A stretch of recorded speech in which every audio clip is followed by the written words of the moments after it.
Guess what, people? Guess what? Guess what? It worked. I won't be able to do those, but look. It's all loose. Watch this, 1 second. Let's get these off. Oops, wrong way. Just, I don't really do much in the way of showing everything on camera, but that off. Oops. That off.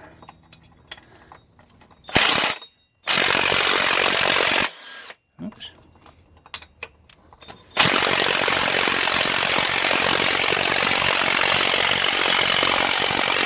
Doesn't like that.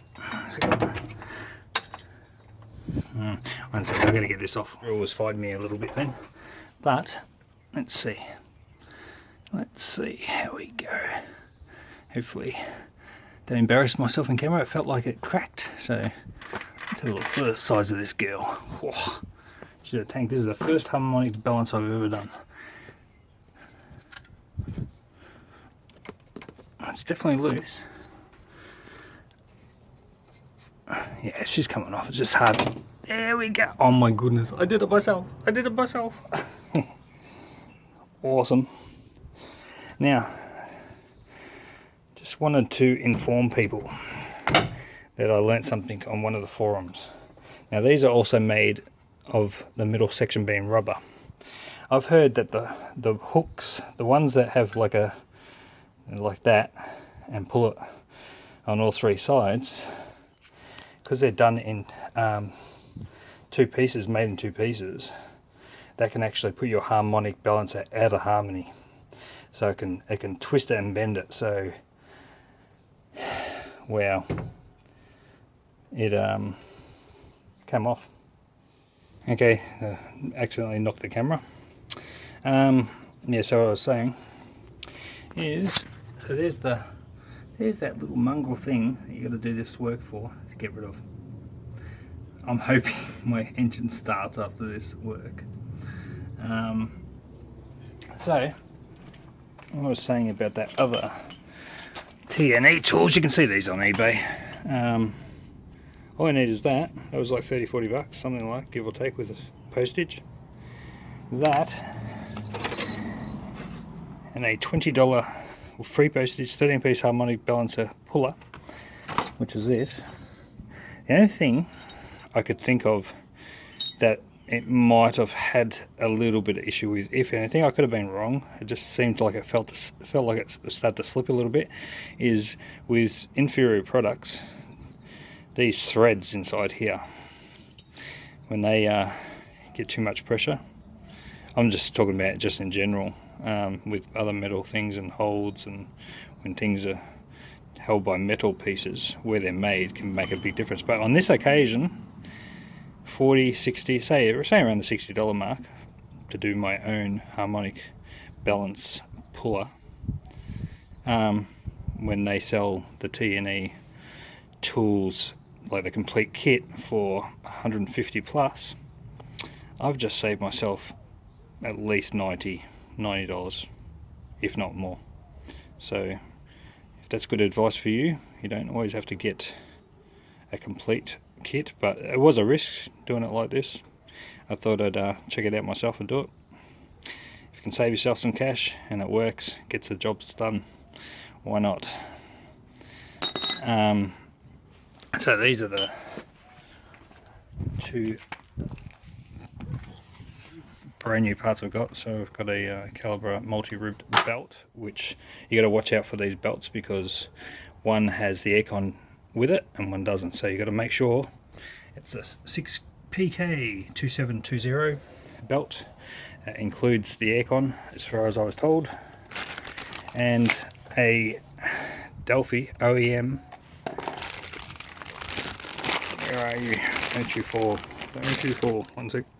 Just put that there. A Delphi OEM.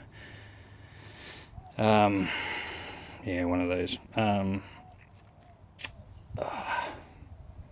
Crank angle sensor part. So they're only held in by 2 screws that I know, or 2 bolts.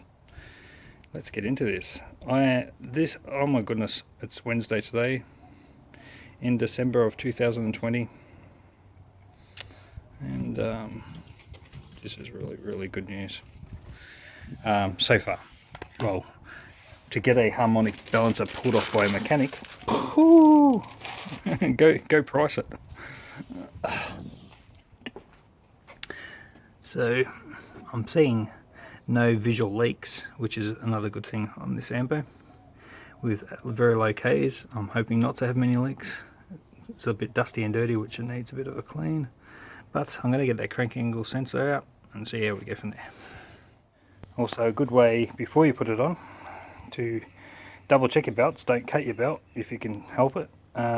Keep it all together, put it side by side, and then put your hand in one side with both belts and the other vice versa, and stretch it out like a Lanka band and see if they're the same size, which in this case they're exact. So very good.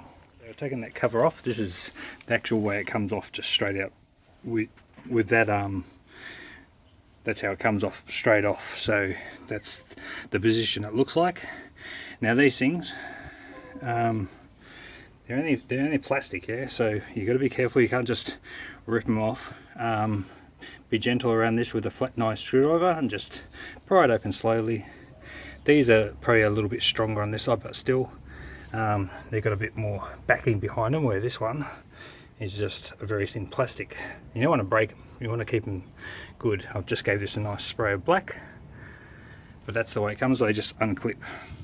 Now, let me come around here. Too much stuff. So the crank angle sensor is behind that, right? So you got two bolts, one right there, one there. And prior to getting that cover off, you got to just unclip that. That's only a small sort of circlip, so that piece of plastic just needs to come forward, and then you push it backwards and that comes off. Everything looks good. I've got no leaks on that seal, so very good. But that's a 13mm bolt, and that's a 13mm bolt, so I'm going to take that off there and have a look. The old crank angle sensor. Just remember, it's also got that little lug it sits in just there. Mine was a little bit rusty in there, so it was a bit harder to pry open, but it just pretty much comes straight out like that, out. Yeah, that's the old one. You better work. Well, this may work for something else, may be wrong, who knows. Hopefully this is the last. Let's put it in.